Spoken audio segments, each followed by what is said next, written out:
fasalkan waxaa xiisad ku qaadanaya dumar u badan hooyooyin afka Soomaaliga maadada xisaabta iyo tarbiyada Islaamka ayaa la baraa maalin kasta gelinka dambe marka laga reebo Khamiista iyo Jimcaha. 4 lawgey waxa waaye 6 waaye 3 ewergey 3 wixii loo geey 3 lee waaye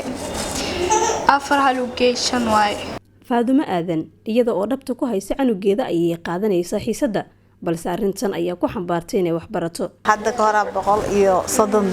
laga dhaxay waxbarasho la'aan inaan macnaha hadda aan faa'iideystaan rabaa wax oo laga dhacay kadib aan wax kale laga dhicin hadduu Ilaahay raali ka noqdo waxaan rabaa inaan waxbarashada aan ku dadaalo oo wax bartaan rabaa waxaan laga dhacay EFC adiga xoogaa 7 bilood ka hor iyo 6 bilood u dhaxaysa adiga waxaa laga dhacay EFC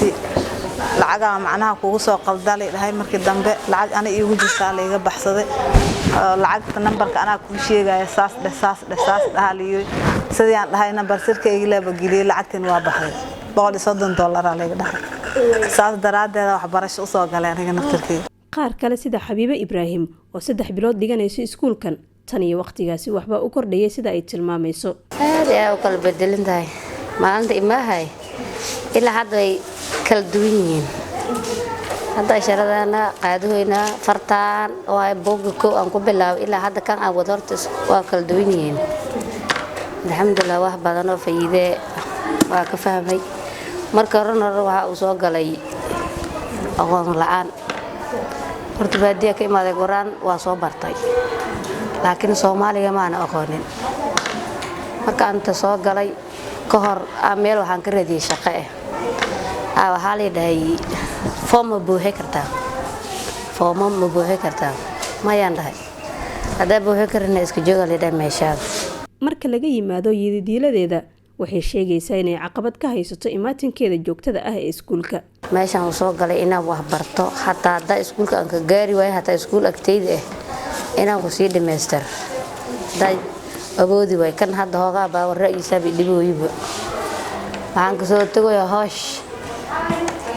hooshka kima mootale ma ogi gawarna ma lahan waa soo dardarsanaa yoomi $1 ku imaana marka niideed hadda waxa waaye hadda awoodi waayo hadaba ii adag tahay gaari raaca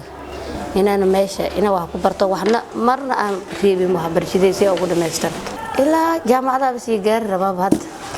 ilaa jaamacada wada raba nafta daaqabadi aan ka harinba go'aankaas leeyahay hadii la ekraale ilaa hadda way aglin waa wada ko hadda aan fasalkan ku soo biiri keenay hadda soddon waa dhaafayaan marka ko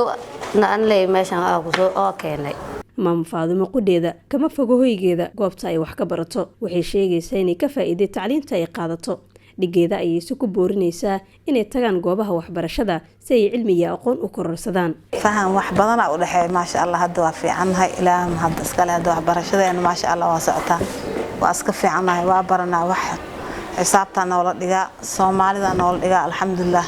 khayr Allah si fiican ay wax noo baraan gabdhaha Soomaaliyeed Ilaahay barakeeyo muslimiinta dhanba waxaan u diri lahaa inay hadda macnaha waxbarashada ay imaadaan anaga hadda ilmaheena wadana waa u jeedin ayagana soo qaataan ilmaha wax iska bartaan aan rabnaa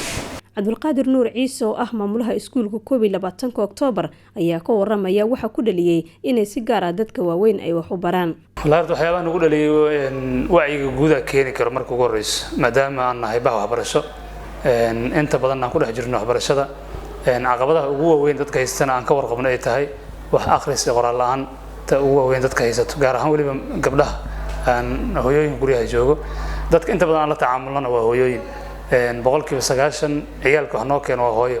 haddana hooyadan kaaga daran inta badan wax ma akhriso waxna ma qorto oo ma taqaano waxyaabaha kale nagu dheer waxa kamid ah ayaga laftooda soo doonanay ugu leeyahay anaga wax ma naqaano fariinta noo soo dirtid ma hayno yani ma akhri karno telefoon wax ku soo galaysan ma naqaan marka waxaan go'aansanay bal maadaama fasalada aan hayno dhalinyaro caaboon wax baratayna ay joogaan waxaan go'aansanay bal intaad ka qaban kartaan ka qabto oo kaalintiina ka soo muuqda oo isugu jiraan kuwa caruurtooda meeshan dhigtaan kuwa meel fog ka yimaadeen qoladan yar way isugu jirtaa laakiin marka hore waxaan ku bilownay maamooyinka meesha dhigtay yaalkooda qaar aan ku bilownay kadib ayaga isu sii sheegay baashi waa ballaaratay waxaan bilownay programkan bishii January sanadkan 2022 kan bilownay muddo cayiman oo gaar ah ma lihin maadaama annaka aan la dagaalamayno jahliga amba akhriska qoraalka aan la dagaalamayno in dadka laga dhiso hooyooyin aan go'yaal badan helin waxbarashada aasaasiga ah inay u dareeraan tacliinta waxay liifada u gaabinaysaa makasnimada iyo jahliga ka jira wadanka.